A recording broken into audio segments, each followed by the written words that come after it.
mano, que fijaremos posición en caso de que haya una moción subsiguiente.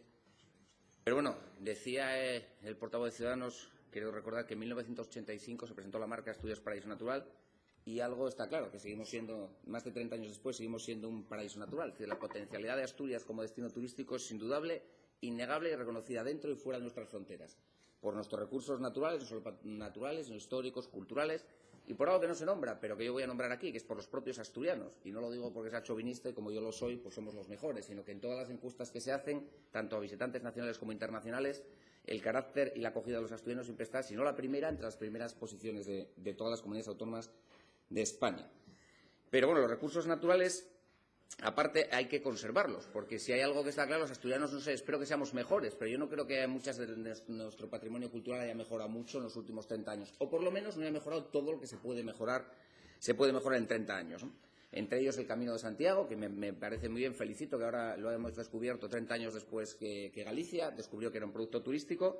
Pero bueno, nunca es tarde si la dicha es buena. O el Perrománico, del que en Anclares salía en el periódico diciendo que ese arquitecto era el hombre del plan y decía que bueno, que el plan no se había cumplido, se había hecho alguna cuestión puntual, pero lo que no entendía es la nula promoción del Perrománico, ni en Anclares ni nosotros tampoco. Y tenemos todo para otro tipo de turismos de alto valor añadido, como ser el activo, el de senderos, gastronómico, salud, congresos, reuniones, turismo de compras, que es que además no son únicos. Cualquiera que estudie un poco el turismo moderno, la gente no viene por una razón, viene por varias. Hay que complementarlos y aquí quería llegar yo. Y hay que hacer producto. Hay que pasar de turistas a visitantes, hay que hacer producto. A Asturias le sobra recurso natural, pero no ha tenido producto. Yo creo que el consejero es bien consciente de ello. Ahora habrá que hacerlo lo que no se hizo en 30 años, en gran parte, y hacer producto. Porque sí es verdad que tenemos un superávit en recursos, pero ¿en qué tenemos un déficit?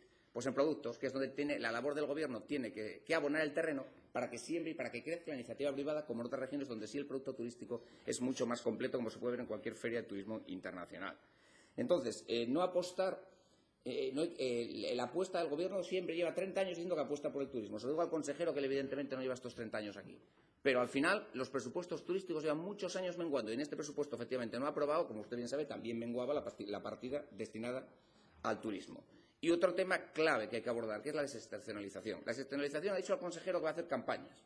A ver, la campaña es una táctica y aquí se necesita una estrategia. No se pueden hacer campañas sueltas de estacionalización del turismo. Hay que hacer una estrategia, se lo dije el otro día también, de conectividad aérea de media y largo plazo. Y aprovecho para decirle que si han mejorado los vuelos, habrá que analizarlos. Todo lo que sea más líneas, todo lo que sea más conexiones, le puedo asegurar que mejor para Asturias. Pero también le aseguro que hay un largo camino que recorrer para tener la conectividad aérea que esta región necesita.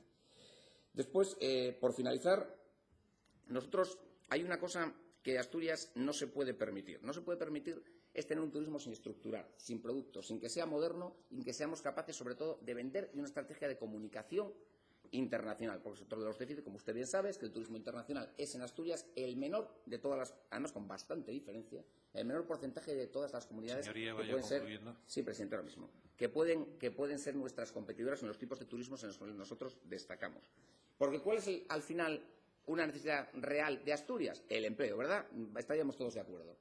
Pues el turismo ha tirado por el empleo en España, ha tirado menos en Asturias, pues es cierto que ha crecido, pero en la variación interanual del año 2015, cifras cerradas a la Seguridad Social, ¿saben ustedes cuál es la comunidad autónoma, incluidas Ceuta y Melilla, en que menos crece, menos varía al alza, en este caso, el dato de empleo turístico? Pues sí, vivimos todos en ella. Entonces yo creo que a ustedes no se lo puede permitir desaprovechar el turismo como fuente generadora de riqueza ni de empleo. Y para ello hay que cambiar muchas cosas y empezar a crear un producto turístico que llevamos 30 años de retraso. Por eso solo le digo una cosa más, consejero. Usted haga como hacemos nosotros, apueste por el turismo.